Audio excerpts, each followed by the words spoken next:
بسم اللہ الرحمن الرحیم۔ السلام علیکم ورحمۃ اللہ وبرکاتہ۔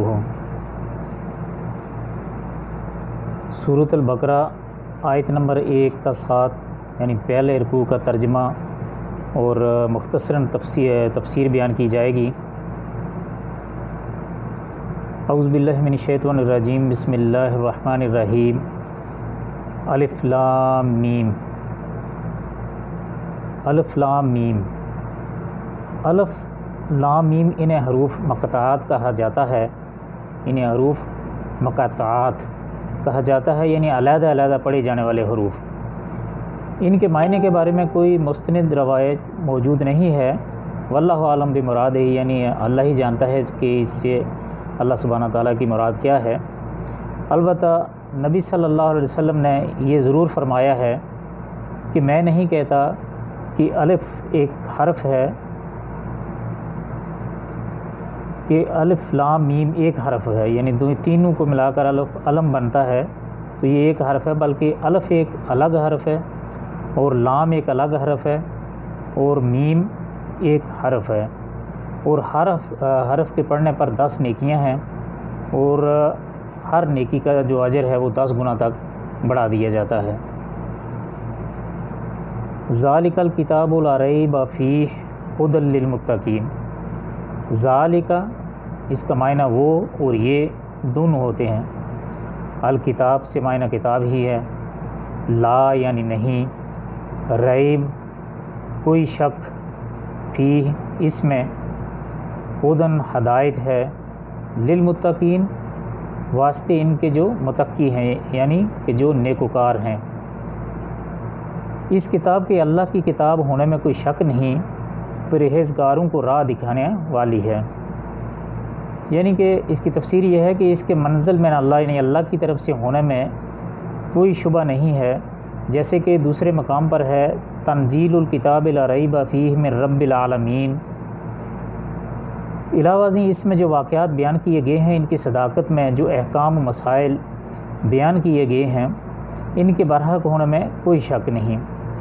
ویسے تو یہ کتاب الہی تمام انسانوں کی ہدایت اور رہنمائی کے لیے نازل ہوئی ہے، لیکن اس چشمہ فیض سے سراب وہی لوگ ہوں گے جو آب حیات کے متلاشی اور خود خوف الہی سے سرشار ہوں گے، جن کے دل میں مرنے کے بعد اللہ کی بارگاہ میں کھڑے ہو کر جواب دہی کا احساس ہوگا اور اس کی فکر ہوگی۔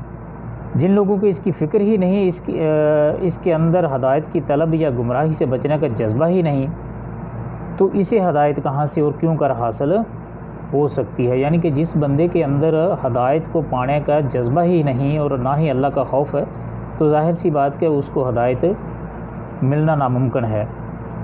آیت نمبر 3 ہے کہ الذین یؤمنون بالغیب ویقیمون الصلاۃ ومما رزقناہم ینفقون۔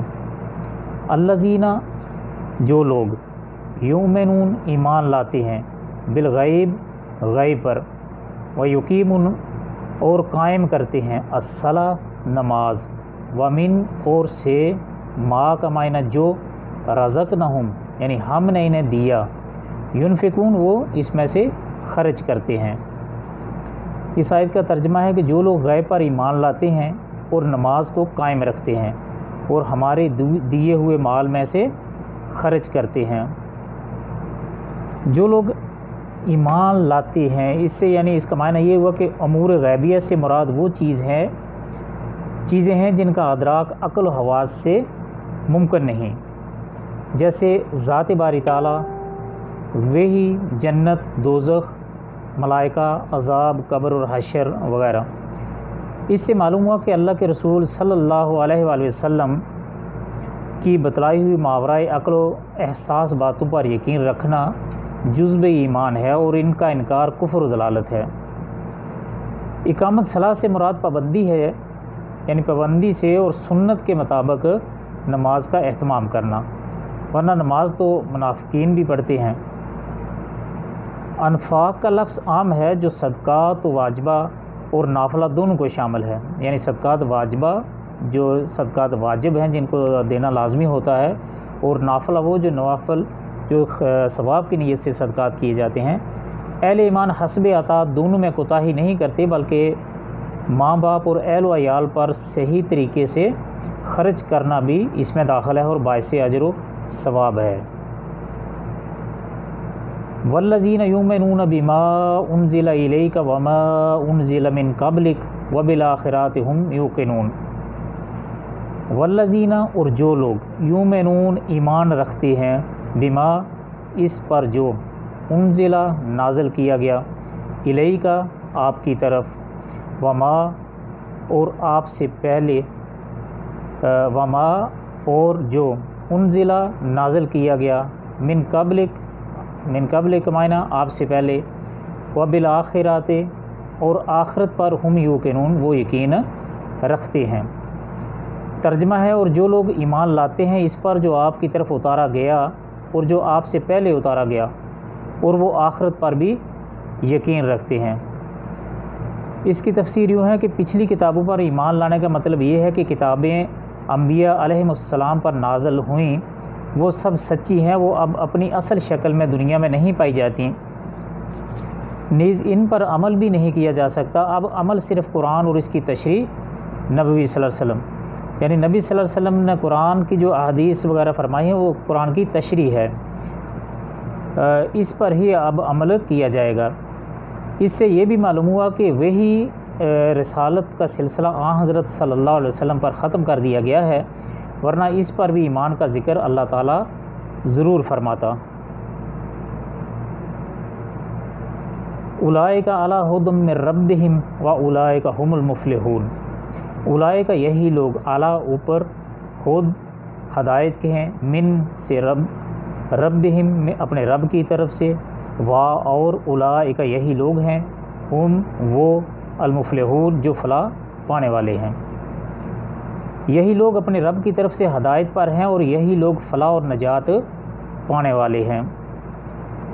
یہ ان اہل ایمان کا انجام بیان کیا گیا ہے جو ایمان لانے کے بعد تقویٰ و عمل اور عقیدہ صحیح کا اہتمام کرتے ہیں۔ محض زبان سے اظہار ایمان کو کافی نہیں سمجھتے۔ کامیابی سے مراد آخرت میں رضا الہی اور اس کی رحمت و مغفرت کا حصول ہے، اس کے ساتھ دنیا میں بھی خوشحالی اور سعادت و کامرانی مل جائے تو سبحان اللہ، ورنہ اصل کامیابی آخرت ہی کی کامیابی ہے۔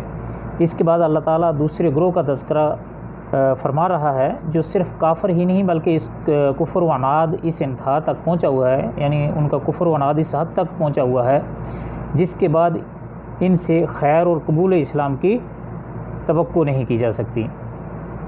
ان الذین کفروا سواء علیہم اانذرتہم ام لم تنذرہم لا یؤمنون۔ ان کا معنی ہے بے شک، الذین کا معنی ہے جن لوگوں نے، کفروا کفر کیا، سواء برابر، علیہم ان پر، اانذرتہم خواہ آپ انہیں ڈرائیں، ام لم یا نہ، تنذرہم ڈرائیں انہیں، لا یؤمنون ایمان نہیں لائیں گے۔ کافروں کو آپ کو ڈرانا یا نہ ڈرانا برابر ہے، یہ لوگ ایمان نہ لائیں گے۔ نبی صلی اللہ علیہ وآلہ وسلم کی یہ شدید خواہش تھی کہ سب مسلمان ہو جائیں اور اسی حساب سے آپ صلی اللہ علیہ وآلہ وسلم کوشش بھی فرماتے رہتے تھے، لیکن اللہ تعالیٰ نے فرمایا کہ ایمان ان کے نصیب میں ہی نہیں ہے۔ یہ وہ چند مخصوص لوگ ہیں جن کے دلوں پر مہر لگ چکی تھی، جیسے ابو جہل اور ابو لہب وغیرہ، ورنہ آپ صلی اللہ علیہ وسلم کی دعوت و تبلیغ سے بے شمار لوگ مسلمان ہوئے، حتیٰ کہ پورا جزیرہ عرب اسلام کے سایہ عاطفت میں آ گیا۔ ختم اللہ علی قلوبہم وعلی سمعہم وعلی ابصارہم غشاوۃ ولہم عذاب عظیم۔ ختم اللہ نے مہر لگا دی، علی پر، قلوبہم ان کے دل، وعلی اور، سمعہم ان کے کان، وعلی اور پر، ابصارہم ان کی آنکھیں، غشاوہ پردہ، ولہم اور ان کے لیے، عذاب عظیم بڑا عذاب۔ ترجمہ ہے اللہ تعالیٰ نے ان کے دلوں پر اور ان کے کانوں پر مہر لگا دی ہے اور ان کی آنکھوں پر پردہ ہے اور ان کے لیے بڑا عذاب ہے۔ یہ ان کے عدم ایمان کی وجہ بیان کی گئی ہے کہ کفر و معصیت کے مسلسل ارتکاب کی وجہ سے ان کے دلوں سے قبول حق کی بات سننے کے لیے استعداد ختم ہو چکی ہے۔ یعنی مسلسل جو یہ کفر اور شرک کرتے رہے اور اسلام دشمنی کرتے رہے ہیں، اس کی وجہ سے اب قبول حق کی جو طاقت ہے ان کے اندر، ان کے دلوں کے، وہ بالکل ختم ہو چکی ہے۔ اللہ تعالیٰ نے اس کو سلب کر لیا اور ان کے کان حق کی بات سننے کے لیے آمادہ ہی نہیں، اور ان کی نگاہیں کائنات میں پھیلی ہوئی رب کی نشانیاں دیکھنے سے محروم ہیں۔ تو اب وہ ایمان کس طرح لا سکتے ہیں؟ ایمان تو انہی لوگوں کے حصے میں آیا ہے اور آتا ہے جو اللہ تعالیٰ کی دی ہوئی صلاحیتوں کا صحیح استعمال کرتے ہیں اور ان سے مغفرت حاصل کرتے ہیں۔ اس کے برعکس لوگ تو اس حدیث کا مصداق ہیں جس میں سے بیان کیا گیا ہے کہ مومن جب گناہ کر بیٹھتا ہے تو اس کے دل میں سیاہ نقطہ پڑ جاتا ہے۔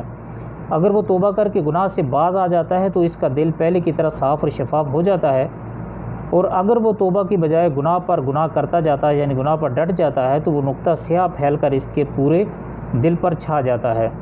نبی صلی اللہ علیہ وآلہ وسلم نے فرمایا، یہ وہ زنگ ہے جسے اللہ تعالیٰ نے بیان فرمایا ہے، کلا بل ران علی قلوبہم ما کانوا یکسبون، یعنی ان کے کرتوتوں کی وجہ سے ان کے دلوں پر زنگ چڑھ گیا ہے، جو ان کی مسلسل بدعمالیوں کا منطقی نتیجہ ہے۔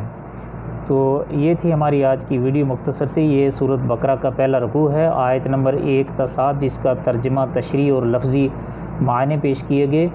اللہ تعالی ہم کو صحیح بیان کرنا ہے اور اس پر پہلے خود اور پھر آپ لوگوں کو بھی عمل کرنے کی توفیق عطا فرمائے۔ آپ سب کے قیمتی وقت کا بہت بہت شکریہ۔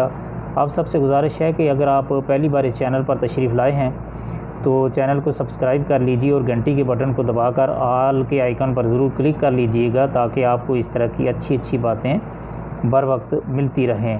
السلام علیکم ورحمۃ اللہ وبرکاتہ۔